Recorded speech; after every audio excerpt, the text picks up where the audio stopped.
Lenguaje y literatura para octavo grado. Continuamos con la unidad número 3, semana 2. Anticipación. Nos dice en anticipación, actividad en pareja. Actividad 1. Leemos el siguiente fragmento de la novela Cenizas de Salco de Claribel Alegría. Vamos a ver de qué trata esta historia. Primero que Alfonso dijo al verme fue: tenía razón, Eduardo. El ejército derrocó al presidente Araujo. Un dato muy real. ¿Va? Ahora me doy cuenta por qué tantos soldados. Un dato muy bueno. En mi opinión, creo que es falso. Dije, hizo un gesto afirmativo. Las tropas de la fortaleza de Zapote rodearon temprano esta mañana. Podía ser cierto como podía ser falso, porque busqué información sobre la fortaleza del Zapote y no encontré nada. Rodearon temprano esta mañana la casa presidencial y arrestaron a Araujo, que todavía estaba en pijama. Un dato falso. Siguen comiendo los hombros con resignación. ¿Va? Veamos cómo sigue la novela. Recuerde que esta es una novela. ¿Va? La usurpadora, no, tampoco. Hasta ahora nadie parece oponerse al golpe. El coronel allí enfrente está más radiante que si hubiese ganado el premio gordo. También un dato falso. ¿Va? Don Manuel, que nunca llega sino después de las 6, estaba sentado en su silla del patio y sacudió su cabeza con melancolía. Cada país merece el régimen que tiene, dijo obviamente. El Estado merece ser gobernado por un teófo loco en vez de un presidente electo. Dice con la ceja un gesto de interrogación y me explicó. No cabe la menor duda que el golpe fue organizado por el general Martínez. Dato falso. O sea, no, sí podía estar mezclado, pero en mi opinión creo que es falso, porque buscando datos, quien lo puso, él no pensaba ser presidente, fue los derrocadores del presidente los que lo impusieron, le dijeron, lo seleccionaron a él, que era hasta ayer vicepresidente. Ese dato sí es cierto, que Martínez fue vicepresidente electo, pero quería el poder, además de jefe mayor del ejército. Le aseguró que dentro de poco será declarado presidente, un dato muy real. Exhaló despectivamente. No es más que un indio ignorante casado con una eclavandera. Alfonso se echó a reír. Sí, va. Bueno, ahora dice, va. Aquí no, bueno, aquí no, según el libro lo estoy poniendo como una plática, pero no va. Pareciera una plática, digamos, para estudio, pero no, aquí han de estar con los nervios de punta, ubicándolos en el contexto, están con los nervios de punta por todo lo que han visto. Creo que más adelante los vamos a ubicar a ellos en otra situación desastrosa del país. Resolvemos en el cuaderno, tomamos nuestro cuaderno diario y le ponemos página 74, unidad 2, no, perdón, unidad 3, semana, ¿cuántos vamos en la semana 2? Comenzamos. Resolvemos el cuaderno. ¿Qué datos reales de la historia del país proporciona el fragmento? El ejército derrocó al presidente Araujo, pero fue parte de los militares. Otro dato que es real, el general Martínez, que era hasta ayer vicepresidente, además de jefe de mayor del ejército. Sí, ese dato sí es real. Le aseguro que dentro de poco será declarado presidente. Muy exacto, muy veraz. Será declarado por la oligarquía. ¿Qué aspectos son ficcionales? Ahora me doy cuenta de por qué tantos soldados. Es un dato irreal, no es real ese dato. Sí, porque esos son parte del ejército y cafetaleros. Los cafetaleros no eran, no, ¿cómo les puedo? No eran soldados. Las tropas de la fortaleza de Zapote. Busqué datos sobre ellos y yo no encontré datos sobre ellos. Rodearon temprano esta mañana. La casa presidencial podría ser podría ser, yo lo puse como ficcional, pero podrían ser también los señores de la oligarquía cafetalera. Ahí tal vez le esté diciendo fortaleza, pero por lo menos pongámonos con ficcional. Temprano esta mañana la casa presidencial y arrestaron a Araujo de que todavía estaba en pijama. ¿Por qué lo pongo como vaso? Porque el presidente Araujo fue obligado a abandonar el país y se fue para Guatemala. O sea, que eso que lo arrestaron es falso. No cabe la menor duda que el golpe fue organizado por el general Martínez. Falso. Fue organizado por la oligarquía cafetalera que venía según dicen, venía de Europa, que venían a invertir y estaban haciendo como potencia al país. ¿Qué conflicto político de la historia del país refleja? El golpe de Estado propiciado al presidente salvadoreño Arturo Araujo en el año 1931 por un grupo de militares y de la oligarquía cafetalera. el cual impuso de presidente al vicepresidente de la República, Maximiliano Hernández Martínez, el cual fue un dictador. Ya con esa intención fue puesto. ¿Qué aspectos de la historia del país crees que investigó la autora para escribir este fragmento? El derrocamiento de un presidente en 1931 y la imposición de otro por parte de la oligarquía. ¿Qué tipo de situación cotidiana refleja la autora en este texto? Un momento de plática ante un suceso inesperado en el país, ante una tragedia que busca la gente platicar con alguien para calmar los nervios. Si no, iban a estar con la tensión y sudando frío. ¿Qué crees que sucedió después de lo narrado? Los narradores trataron de informarse del hecho. ¿Qué está pasando? ¿Qué pasa? De- ¿Qué pasará después? ¿Y qué consecuencias traerá lo que está ocurriendo? ¿Vale? Por lo menos uno hoy en día lo que hace es buscar en la web qué está pasando. Más si pasa un terremoto, un huracán, rápido buscamos información o buscamos los noticieros. Pero antes no existía todo eso. Todo eso, esa forma de informarse. No, ahí buscaban lo primero, los primeros chismes. ¿Qué suceso histórico del país utilizaríamos para escribir una novela histórica y por qué? Terremotos en El Salvador, el 10 de octubre de 1986 y el 13 de enero del 2001, porque son sucesos más trágicos en el país en las últimas décadas. Por eso podíamos escribir una novela. Toda la tragedia que pasó. En 1986 se hundió el edificio Rubén Darío, llevándose a mucha gente. Se mencionan que hasta la tierra se rasgó y se tragó una moto. Recuerdo muchas cosas que en algunos edificios, si la gente no tenía cuidado, parte de lo que estaba arriba se les venía encima. Me acuerdo que esa noche no se pudo dormir, ¿va? ¿Y qué más podemos decir del 13 de enero del 2001? Lo que pasó en las colinas, ¿va? El gran derrumbe, ¿va? Como soterró toda una colonia, las colonias Las Colinas, ¿va? Y en San Vicente, ¿qué decir, va? El despeñadero, se vino allá en la curva de La Leona. Según dicen algunos datos, bueno, según lo que dicen, dijo un motorista de un motociclista, cuando yo venía, recuerdo que venía siguiéndome un bus que iba para San Miguel, dice. Pero cuando volteé a ver, solo vi el montón de rocas y tierra que había desprendido de ahí del cerro. Según la versión del motociclista, es que un bus fue enterrado en la curva de La Leona. Así podemos escribir una novela trágica. Ahora vamos con parte de la tragedia salvadoreña. Según la visión de la escritora, el crimen del Parque Bolívar. Ya saben dónde queda el Parque Bolívar, en el centro de San Salvador, en San Salvador Centro, ahí cerca de la Universidad Tecnológica. Va, va. Comenzamos el relato. Esa es una actividad, construcción, lectura de novelas históricas. Actividad individual, leo el siguiente fragmento y respondo. El crimen del Parque Bolívar. Este fragmento se ubica cuando ocurrió un atentado contra un presidente de El Salvador en el año de 1913, hace más de 100 años. Oigamos lo que dice. Graciano se dirigió al parque llevando ya en la cintura los dos revólveres que entregará a don Fernando para cometer el crimen. Bien se fue enseguida, juntamente con el señor Flores y Carmona y el joven Bar Vilampiño.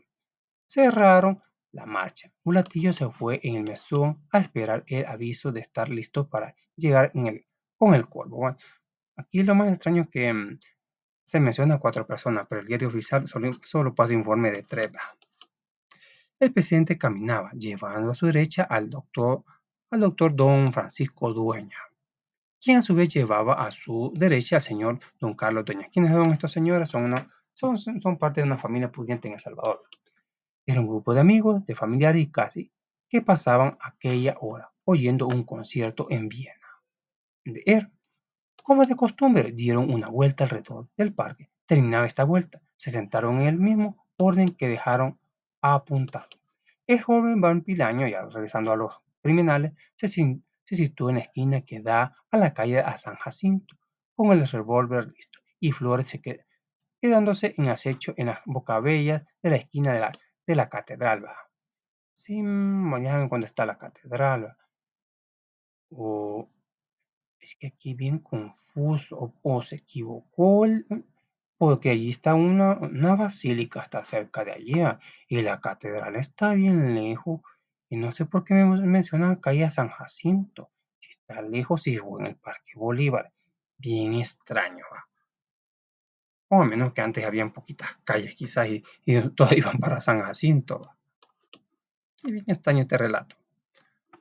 Vaya pues, viejo, ahora es cuando debemos ver lo que puede tu corvo. El arma cortopunzante, que según lo que menciona el diario oficial, eso sí, dato sí es real.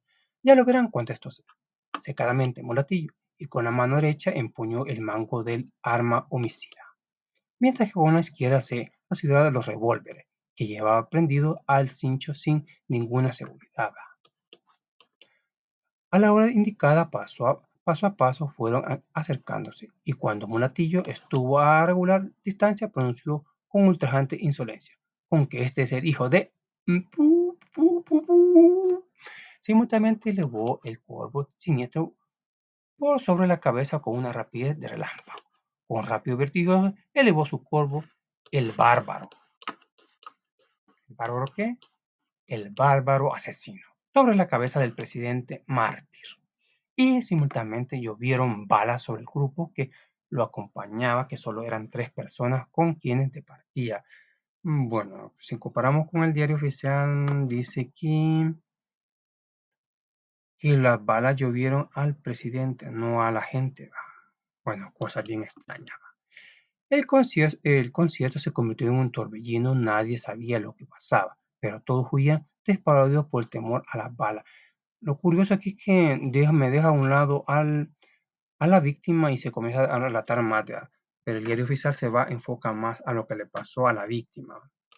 Aquí se va encima hablando detalles ¿cómo se llama? De los delincuentes. Seguimos con Mulatillo, salió del parque por el lado norte, como que fuera por rumbo y por la Universidad Tecnológica, algo así me imagino yo.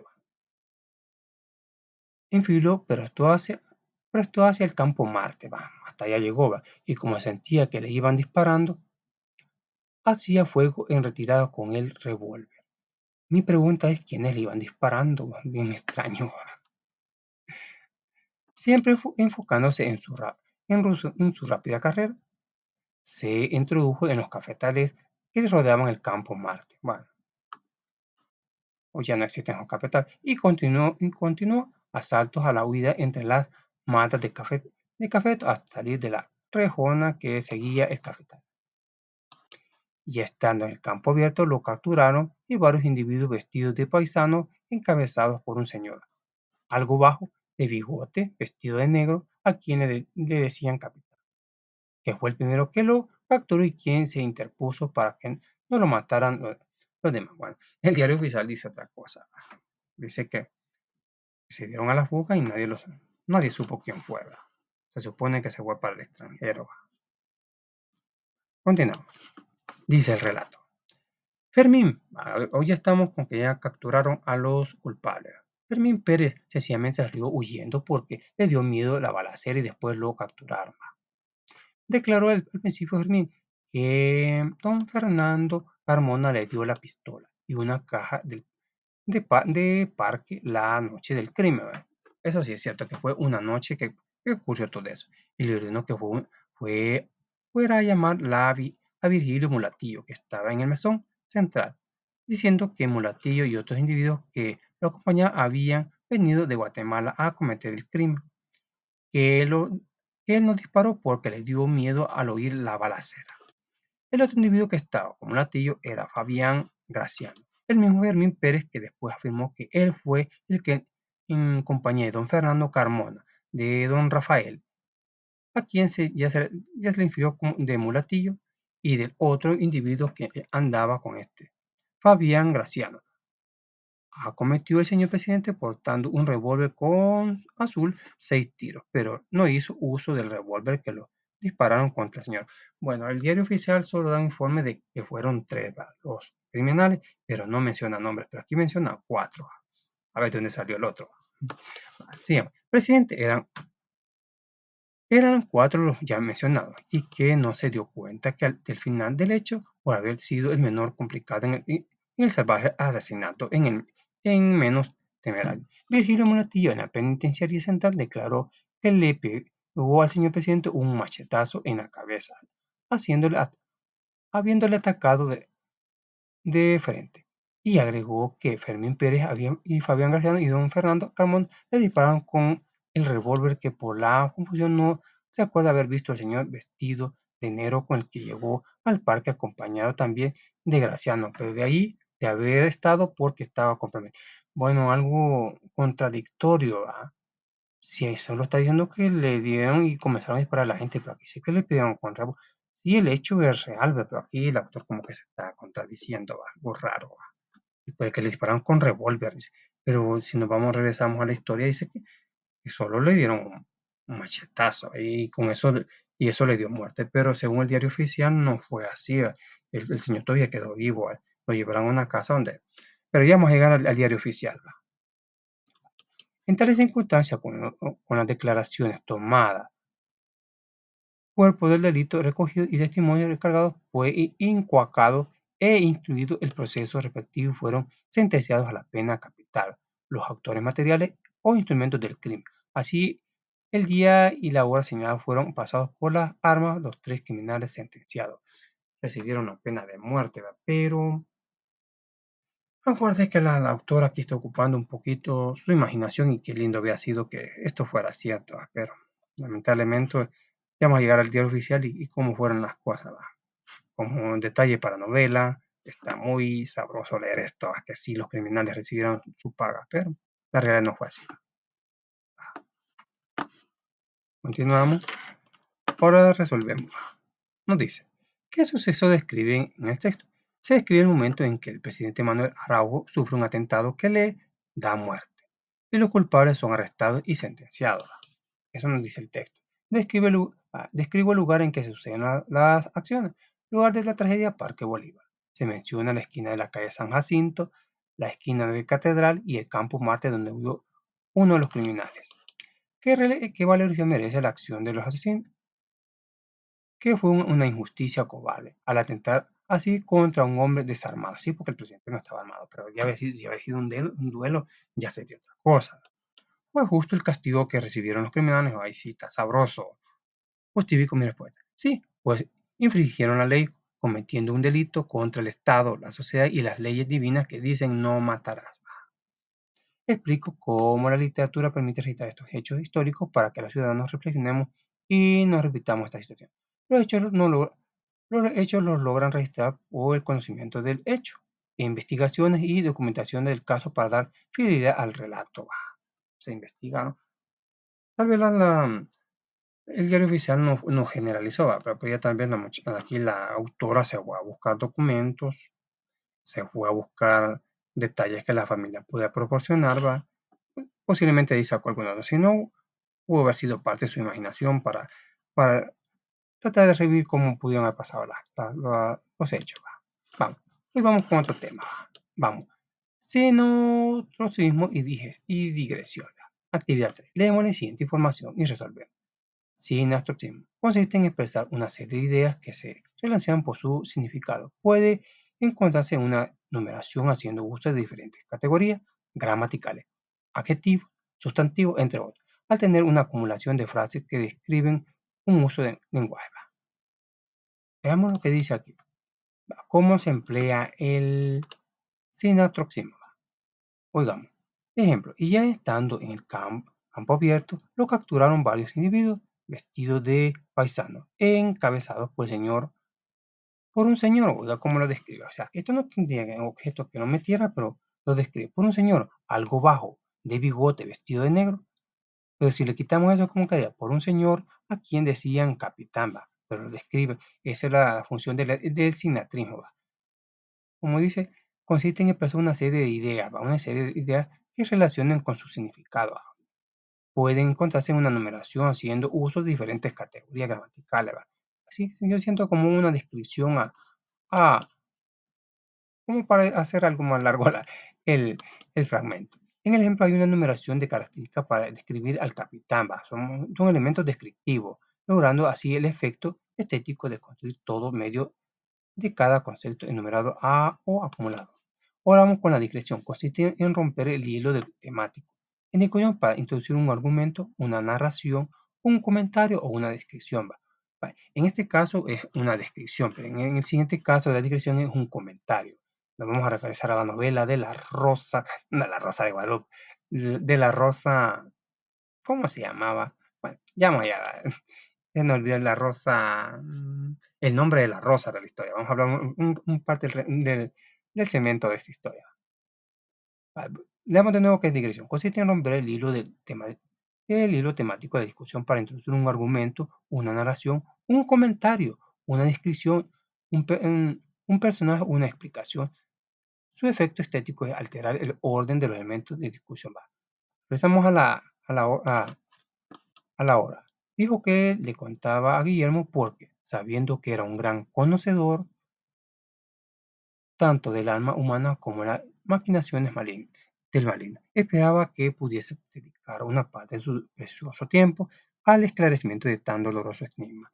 Pero si le quitamos esta parte, ¿cómo queda? Digo que se lo contaba a Guillermo porque esperaba que pudiese dedicar una parte de su precioso tiempo en el esclarecimiento de tan doloroso enigma. O sea, que aquí la parte de digresión es como una descripción, un comentario sobre Guillermo, sabiendo que era un gran conocedor tanto del alma humana como de la maquinación del maligno. Un comentario. En el ejemplo hay una interrupción del discurso por la cual marca por el uso de comas en el contexto para describir el conocimiento de don Guillermo, que era un cura algo sabio. Identificamos la figura literaria presente en los siguientes fragmentos y explicamos su efecto estético. Lo vamos a identificar y lo vamos a subrayar. El doctor Araujo salió solo acompañado casi siempre de civiles, parientes y amigos suyos y de sus secretarios particulares. Visitaba diariamente las obras en construcción personalmente y asistía a las prácticas del ejercicio. Subrayamos la parte donde está el sinotraísmo. ¿Cuáles serían? Parientes o amigos suyos o de secretarios particulares. El sinotraísmo presenta una enumeración de la gente que le rodea al presidente y su cercanía que tenían con él. ¿Quiénes eran? Parientes o amigos suyos de secretarios particulares, de su acompañaron. En la siguiente, vamos a dedicar a la siguiente figura literaria. Ya vas a venir. Perdón, dice, ya va a venir un muchacho que espero y con él te irás a San Salvador a matar al presidente. ¡Uy, qué horror! Van a huir ganando 3,000 pesos cada uno. Esto es casi textual en la declaración indagonía del Graciano. ¿Qué figura literaria funciona allí? Se ve algo pesado. La figura literaria que encontramos ahí sería, y la subrayamos, la digresión. Dice, en esto, aquí sería la digresión, en esto es casi textual en declaración indagatoria de Graciano. Esto es como, acuerden lo que, bueno, aquí los paréntesis ocupan cuando el autor ocupa una explicación, no es parte de la historia, no es parte de la historia, pero está explicando. Siempre las explicaciones las ponemos entre comillas. La división se percibe como el narrador, oiga, rompe el hilo del discurso al destacar que la cita es textual de declaración de Graciano. Así como una explicación, ahí va la digresión, como una cita textual a la declaración de Graciano. Esto es casi textual en la declaración indagatoria de Graciano. Es como una explicación, Continuamos. Ahora vamos regresando a Ceniza de Salco. Vamos con otro fragmento donde siempre participan tenemos a Virgil y ¿quién más? Y a Eduardo. Ellos son los personajes que nos movilizan esta historia que está bien dramática, está bien interesante y pongámosle coco porque después nos van a hacer un montón de preguntas. Va, va.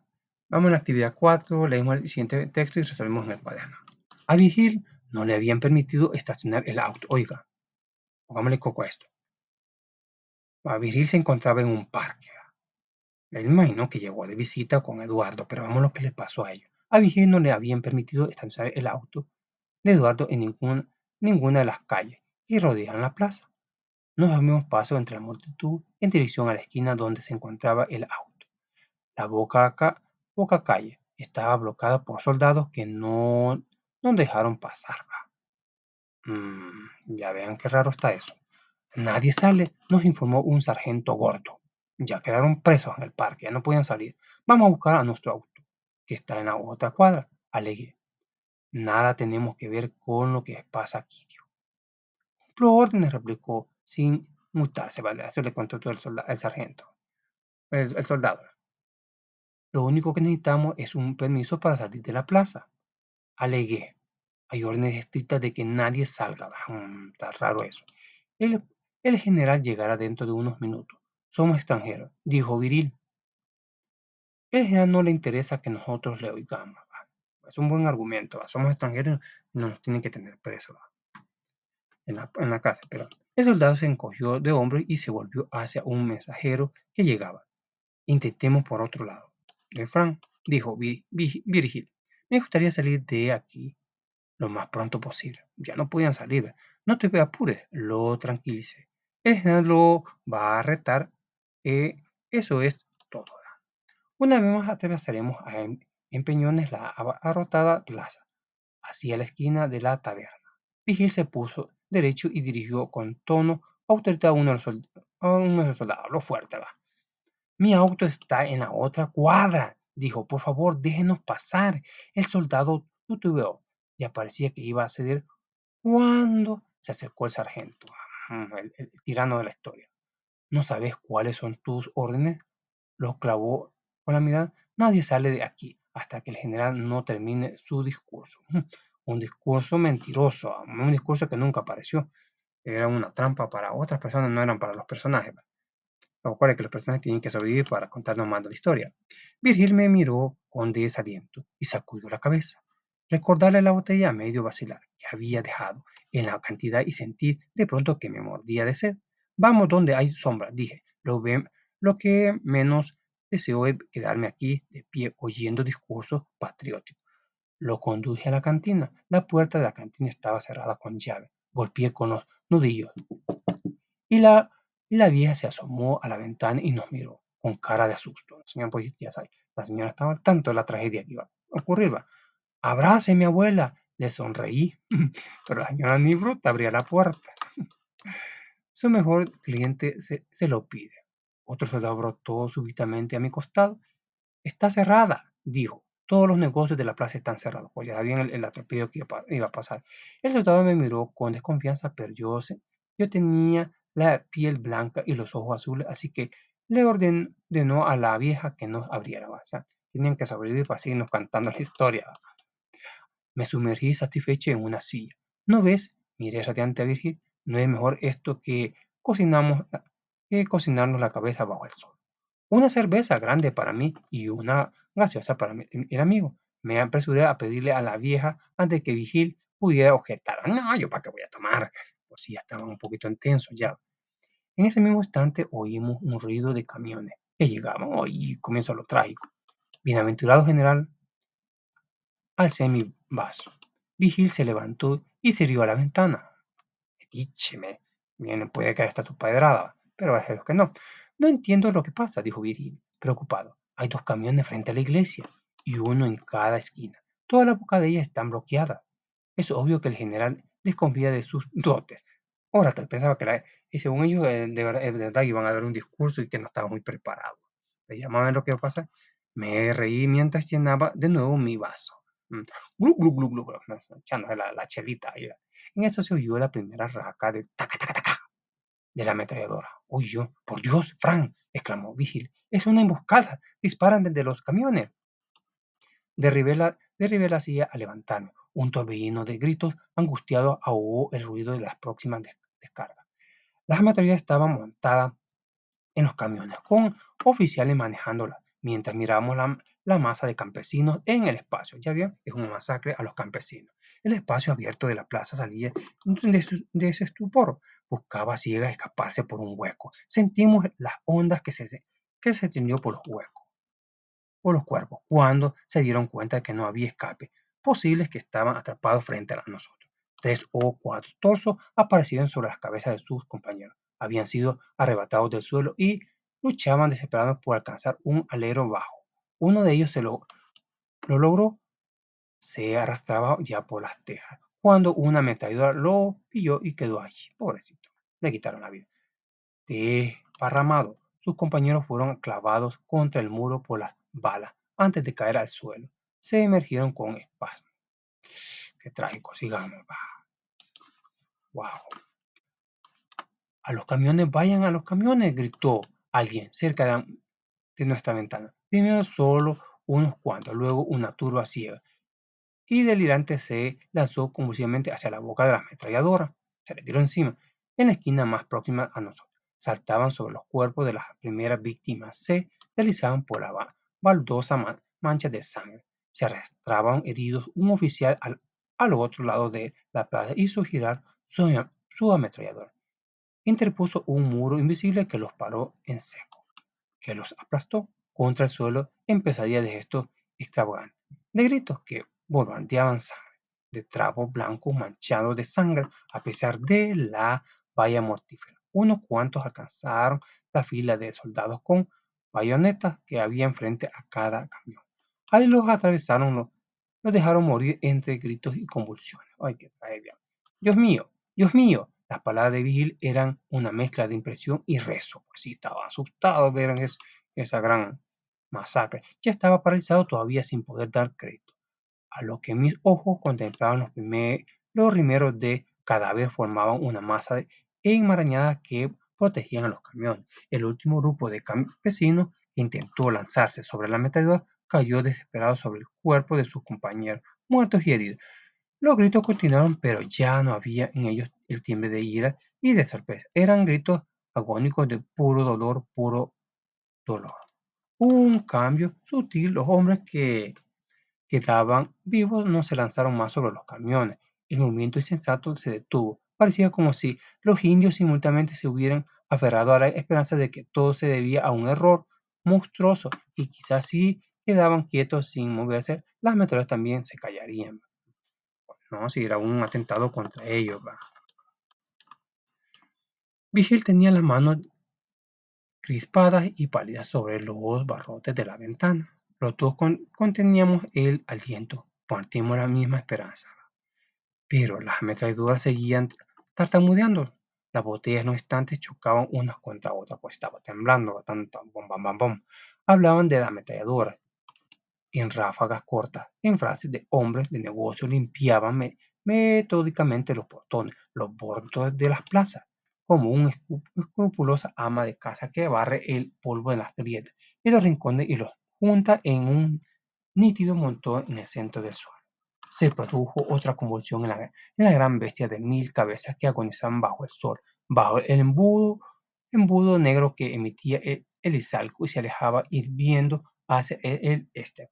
O sea que esto ocurrió en un parque de Izalco, según establece el lugar. Los campesinos se agruparon, se desviaban, gateando de las abejas metálicas que rodeaban y gemían. Se arrastraban con las uñas hacia el centro del espacio abierto, hacia el único refugio temporal que ofrecía el muro, todavía viviendo de sus compañeros.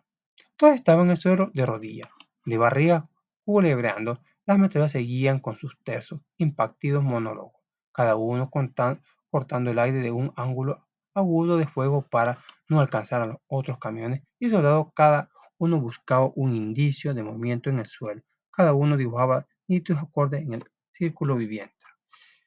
Qué tragedia. Sigamos, ya la última parte. Los soldados de pie no tenían por qué usar más sus bayonetas, estaban allí congelados mirando la masacre. La vieja había abandonado la ventana y limpiaba automáticamente nuestras mesas mientras las lágrimas corrían por entre sus arrugas. Pues sí, le dio lástima todo lo que había ocurrido. ¿Quién no iba a llorar? Va? Hasta los hombres lloran, como decía la Morenda. Los hombres sí lloran, sí. Los hombres sí lloran, dice la cantante cristiana. Claro, y era alegría la que relata la historia. Vamos a nuestro cuaderno. Continuamos. Tomamos nuestro cuaderno y contestamos. ¿Qué suceso histórico del país se narra en el texto? De cómo un grupo de campesinos fue masacrado por unos militares en Izalco. ¿Cuáles son los hechos reales y ficcionales que se narran en el texto? Lo real es que muchos campesinos fueron víctimas de masacres por parte de militares. Los ficcionales serían los personajes Vigil y Eduardo y la forma descriptiva de relatar el hecho. ¿Qué opinamos de lo sucedido a los campesinos de Izalco, que es un gran atropello a los derechos humanos y a la vida. Nadie merece ese tipo de trato cobarde dado a la gente indefensa. ¿Qué leyes creeríamos que para que no vuelva a suceder un hecho así en el país? Dice la pregunta, ¿qué leyes crearíamos para que no vuelva a suceder un hecho así en el país? Castigo a los autores y culpables de los hechos. Como número uno, exilio patriótico sin pertenencia. Cholones que los manden a otro país. O cadena perpetua. Vivir sin ningún derecho en las cárceles, no estar pidiendo pupusas de adentro, a puro pan y agua que los tengan. Que familiares de las víctimas impongan el castigo. Que así como dicen que el que hierro mata, hierro muere. Así que, así que cometieron el crimen, así que deberían de fallecer.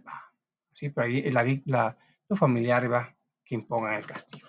Conocemos otro hecho similar a este en la historia de otro país. Explicamos. Sí, en Alemania, según narra Ana Frank, que Hitler masacró a los judíos en ese país para demostrar su racismo.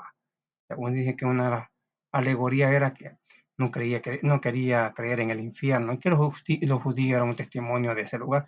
Así que buenos argumentos para cometer los atropellos. ¿Cuál es la importancia de respetar y preservar la memoria histórica de nuestro país? Conmemorar a aquellos mártires que de una u otra forma el tiempo le hizo escuchar sus ideales. Además, es para aprender de ella y no cometer los mismos errores. Otro realce sería que se vuelvan parte de la identidad nacional, esos hechos y los relatos para las nuevas generaciones. Explicamos cómo el texto de Clave de Alegría puede ayudar al país a no cometer situaciones similares. Aquí el hecho lo podemos ubicar en que los campesinos fueron engañados. Bueno, comenzamos. En que la autora está poniendo una denuncia, una alarma ante los peligros, para que la gente no se confíe de un evento y termine en tragedia.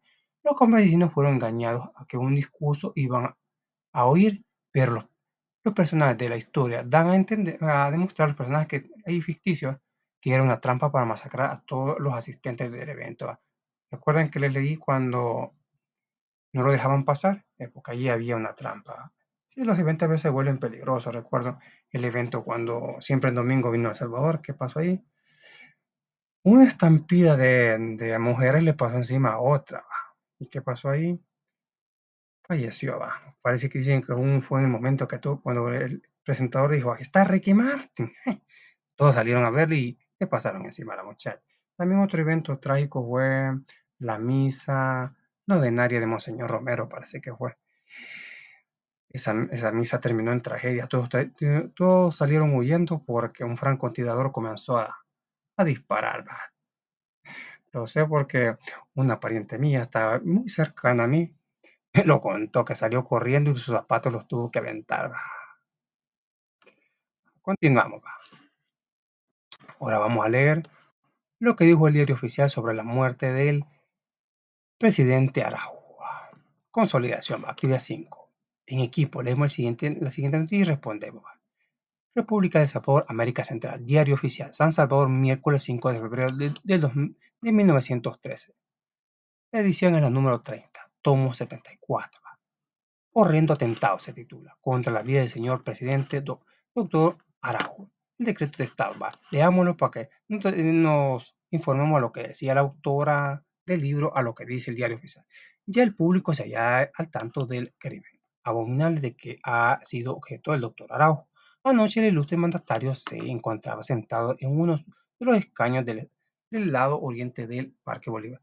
Se estaba sentado, pues nos dice que estaba acompañado, como dice la autora, como a las 8:30 de la noche, mientras que se verificaba el concierto. O sea, lo que sí queda claro que fue de noche la tragedia, cuando repentinamente fue atacado por tres individuos que le causaron 5 lesiones. Tres en la cabeza por arma cortante, una poco abajo del omóplato derecho a causa de arma de fuego y otra por punzante en la espalda. O que digo la actora que fueron cuatro. Recogiendo el señor presidente por alguno de sus amigos, eso sí no lo trata la autora. Lo trasladó primeramente a la casa de doña Mercedes, o sea que todavía estaba vivo, de Meléndez, en donde le hizo la primera curación y poco después a la casa presidencial. Eso no lo dice la autora. Del estado del paciente se ha dado cuenta del país en diversos boletines. El consiguiente estupor y turbación que originó el hecho en los primeros momentos y al conocer después los detalles del infame asesinato, ha surgido en el público hondo sentimiento de indignación y horror ante la magnitud de la catástrofe que pudo poner fin al borde de la anarquía, o sea, dejar bueno, después vamos a explicar la palabra anarquía, va a quedar sin gobernación. Este nefasto crimen inducido por la mano criminal que hoy se halla fuera del país viene a arrojar el borrón más sobre los tristes acontecimientos de nuestra historia. Y que en tal magnitud que no hay alma honrada de seguro que no contiene con los demás graves anatemas. Anatema de falta de respeto. Aquí dice que es una maldición, imprecación, pero yo lo entiendo como falta de respeto. Pero desde hoy la tranquilidad de la nación, de la vida, del ilustre mandatario que en servicio de la República, al exponer su existencia a los golpes asesinos de las enconadas pasiones, ha alcanzado la espina de la corona del martirio. El gobierno, con el objeto de hacer expedita y fácil la acción judicial en la averiguación y pesquisa de los criminales, ha tenido bien decretar estado de sitio. Y que decía la autora que ya los habían capturado y los habían hecho confesar y los habían fusilado. Pero el diario no se atrevió, no menciona nada de eso. Pero esto no implica que de ninguna manera que sufran trastorno los resortes económicos de la nación, pues el orden y la autoridad imperan en todos los ámbitos de la República. Debe el país tener plena confianza de que han tomado con toda actitud y energía todas las medidas conducentes al mantenimiento del orden legal en todos los órdenes de la vida nacional, imprenta nacional de Salvador. Sí, a veces esto es engañoso, puede decir que se hizo justicia, pero el diario oficial está diciendo que no se hizo justicia, que no se sabe quiénes son los asesinos. Ha sido bonito lo que dice la autora. A veces los autores tratan de tapar cosas que no tendrían que hacer. A veces por eso dicen que no hay que confiarse en los medios, que a veces los medios son ficcionales. Ahora vamos a responder. ¿En qué fecha, hora, lugar y cómo se desarrollan los hechos? Menciona la noticia. El diario oficial. Los hechos ocurrieron el 14 de febrero, no, el 4 de febrero de 1913 a las 8:30 p.m. El crimen fue realizado en contra del presidente Araujo, cuando unos sujetos lo interceptaron en el Parque Bolívar, mientras verificaban un concierto en el lugar. Le causaron 5 lesiones y luego de esto es trasladado a un lugar para curaciones, pero él no falleció en el momento, así como dice el autor. Por los sucesos ¿Por qué los sucesos mencionados en la noticia pusieron al país al borde de la anarquía? Anarquía porque iba a ser una ausencia de poder público, con lo cual podía desatar un desorden donde todos querían hacer todo tipo de desastre nacional. O sea, si no hay presidente, si no vemos ahorita, sin criticar, pero muchos están haciendo lo que les da la gana, están aprovechando. Esperen que llegue el 1 de junio, ya van a ver lo que les toca. Con la intención comunicativa del siguiente enunciado, se han tomado como toda actividad y energía todas las medidas conducientes al mantenimiento del orden legal, todos los órdenes de la vida nacional. Que aunque haya fallecido el presidente, ya se tomaron todas las... ¿Qué intenta decir el mensaje? Que, que aunque haya fallecido el presidente, ya se tomaron todas las acciones para que las actividades laboriosas del país sigan ejerciéndose con normalidad. O sea, no solo porque digan, se murió el presidente, no vamos a hacer eso. ¿Cómo eso? A trabajar, se ha dicho. Completamos el cuadro, las similitudes entre la novela del crimen del Parque Bolívar y la noticia presentada en el diario oficial. ¿Qué dice el libro? El crimen lo ubica en el Parque Bolívar. La noticia del diario oficial se encontraba sentada en unos escaños del lado oriental del Parque Bolívar. Sí, lo ubica en el Parque Bolívar. Escuchaba un concierto mientras caminaba con otro. Ya sabemos con un grupito que iba alrededor del parque. O sea, que dice que iban caminando. Pero, ¿qué dice el diario oficial? Estaba sentado solo mientras se verificaba el concierto. Y no dice que había alguien a la par de él. Con rapidez vertiginosa elevó el corvo el bárbaro asesino sobre la cabeza del presidente mártir. Veamos lo que dice el diario oficial. Le causaron 5 lesiones, 3 en la cabeza por arma cortante. Ahí podía entrar el corvo. Establece el tiempo del suceso diciendo la noche del crimen. Como a las 8:30 de la noche cuando repentinamente fue atacado. Bueno, los dos coinciden que fue de noche. ¿Cuál es la importancia de conocer los acontecimientos de la historia en nuestro país para poder entender cómo funcionamos políticamente en el presente y cómo funcionaremos en el futuro en El Salvador? Eso puede ser la importancia porque los acontecimientos de la historia tienen que tener mucha importancia. Explicamos cuál es la función del lenguaje que predomina en la noticia del diario oficial. Sobresale la función referencial, debido a que nos transmite información sobre un suceso de manera objetiva. No le está poniendo nada de su cosecha. Sobre el crimen contra el presidente Araujo, detalla la hora, la forma del atentado y cuántos son los involucrados, para que fueron 3. Bueno, eso ha sido todo. Compartimos nuestra respuesta con la clase. Investigo para la próxima. Esta actividad la vamos a para la siguiente clase, para la semana 3. Actividad en casa. Investigo qué es, cuáles son las características del reportaje periodístico. Bueno, sí, esto ha sido todo. Muchas gracias por su atención. Nos vemos hasta la próxima. Muchas bendiciones. Si les gustó, por favor, regálenos un gran like. Hasta la próxima.